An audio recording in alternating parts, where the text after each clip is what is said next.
साल 2026 दुनिया डिजिटल हो चुकी है। हम चांद और मंगल की बातें कर रहे हैं, लेकिन क्या आपने कभी सोचा है कि इसी चमक दमक के पीछे एक बहुत बड़ी आबादी आज भी अपनी पहचान बचाने की जंग लड़ रही है। हमारी ट्राइबल कम्युनिटीज, वो लोग जो सदियों से जल जंगल और जमीन के रक्षक रहे हैं, आज उन्हीं से उनकी विरासत छीनी जा रही है। कहीं जमीन पर कब्जा हो रहा तो कहीं उनकी संस्कृति को मिटाने की कोशिश हो रही है।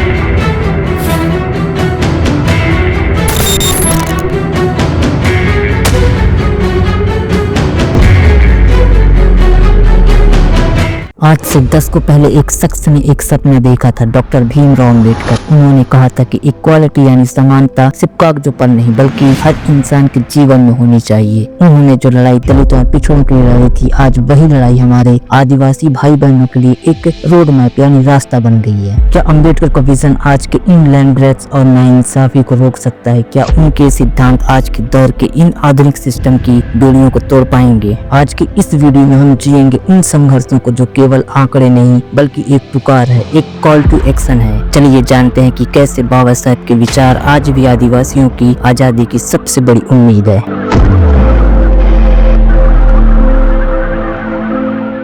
दोस्तों, जय भीम जोहार। इतिहास अक्सर उन लोगों को भूल जाता है जिन्होंने शांति से न्याय की मांग की। डॉक्टर BR अम्बेडकर, जिन्हें पूरी दुनिया यूनिवर्सल ह्यूमन राइट्स मतलब सार्वभौमिक मानवाधिकार का प्रतीक मानती है, उनका विजन केवल किसी एक जाति या धर्म तक सीमित नहीं था। उनका मिशन था टोटल एमेंसिपेशन। डॉक्टर अम्बेडकर ने 1940 के दशक में यही देख लिया था कि भारत की आजादी तब तक अधूरी है जब तक अंतिम छोर पर खड़ा व्यक्ति सुरक्षित नहीं है। आदिवासी समुदाय जो हजारों सालों से जल जंगल और जमीन का रक्षक रहा है, वह आज आधुनिक भारत में एक इंडिविजुअल सिटीजन बनकर रह गया है। क्या हमने कभी सोचा है कि बाबा साहब की रेडिकल इक्वालिटी आदिवासियों के लिए क्या मायने रखती है? यह केवल वोट देने का अधिकार नहीं है, बल्कि यह अपनी जमीन पर सम्मान के साथ जीने का अधिकार है। 1950 में जब संविधान लागू हुआ तो अम्बेडकर ने आदिवासियों को शेड्यूल्ड ट्राइब्स के रूप में सुरक्षा दी, लेकिन उनका असली मकसद उन्हें राष्ट्र निर्माण में बराबर का हिस्सेदार बनाना था। ऐसा नहीं है कि पिछले 75 वर्षों में भारत ने बहुत तरक्की की है, लेकिन इस विकास की सबसे बड़ी कीमत आदिवासियों ने चुकाई है। इसे हम डेवलपमेंट इंड्यूस्ड डिस्प्लेसमेंट कहते हैं। भूमि का अलगाव। दोस्तों, आदिवासियों के लिए जमीन केवल एक मिट्टी का टुकड़ा नहीं है, यह उनकी पैतृक विरासत है। जब एक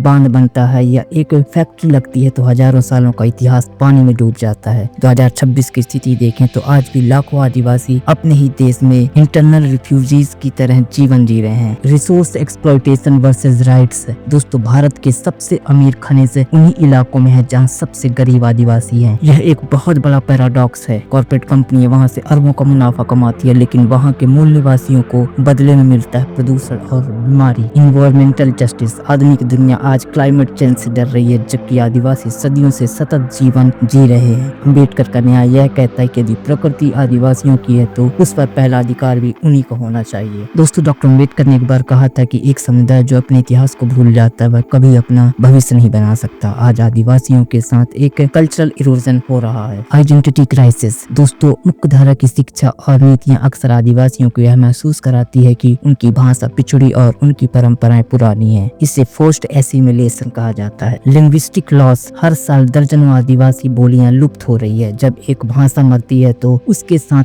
हजारों सालों का औषधि ज्ञान और लोक कथाएं भी मर जाती है। Systemic prejudice. दोस्तों, शहरों में आदिवासियों को अक्सर स्टेरियोटाइप्स का सामना करना पड़ता है। उन्हें मुख्य धारा के समाज में बराबर नहीं समझा जाता। यह वही ग्रेडेड इनइक्वालिटी है जिसके खिलाफ अम्बेडकर ने जीवन भर लड़ाई लड़ी, लेकिन संघर्ष अभी खत्म नहीं हुआ है। आज का युवा आदिवासी अपने जड़ों की ओर लौट रहा है। वह अपनी संस्कृति को बचाने के लिए डिजिटल क्रांति का सहारा ले रहे हैं। यह उनकी असर्टिव आइडेंटिटी का दौर है। दोस्तों, डॉक्टर अम्बेडकर केवल समस्याओं को नहीं बताते थे, वे समाधान देते थे। उनका ब्लूप्रिंट आज भी आदिवासियों के लिए सबसे बड़ा सुरक्षा कवच है। जैसे 5-6 शेड्यूल्स, अम्बेडकर ने आदिवासियों के लिए स्वशासन का सपना देखा था। वे चाहते थे कि आदिवासी अपने फैसले खुद लें। Social democracy. बाबा साहब का मानना था कि राजनीतिक लोकतंत्र तब तक सफल नहीं होगा जब तक समाज में सोशल डेमोक्रेसी न हो। इसका मतलब है कि एक आदिवासी को भी वही सम्मान मिलना चाहिए जो एक शहर में रहने वाले उच्च वर्ग को मिलता है। The power of education. दोस्तों, डॉक्टर अम्बेडकर का मूल मंत्र था एजुकेट, एजिटेट, ऑर्गेनाइज।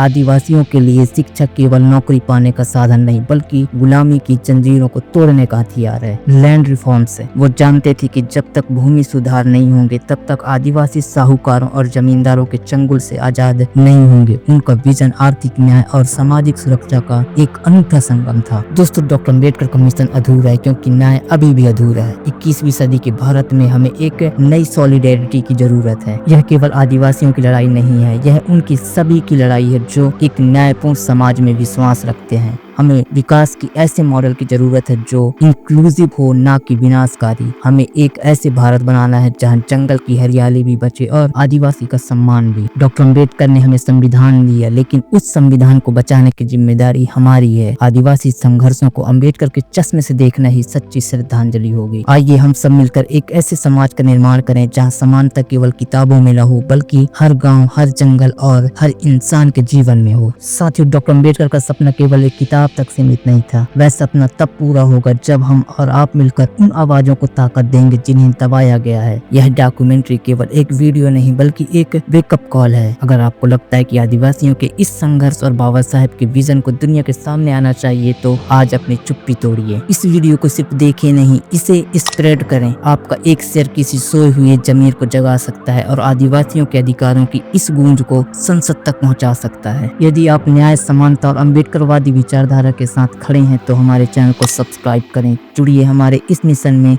जहां हम सच को बिना डरे सामने लाते हैं। और नीचे कमेंट बॉक्स में लिखिए जय भीम, जय जोहार। आपकी यह प्रतिक्रिया हमें बताती है कि हम इस लड़ाई में अकेले नहीं, आप हमारे साथ हैं। याद रखिए, क्रांति कभी अकेले नहीं आती, यह हम सबके कलेक्टिव एफर्ट से शुरू होती है। आइए अम्बेडकर के इस अधूरे सपने को मिलकर पूरा करें। शिक्षित बनो, संगठित रहो और संघर्ष करो। धन्यवाद। जय भीम, जोहार।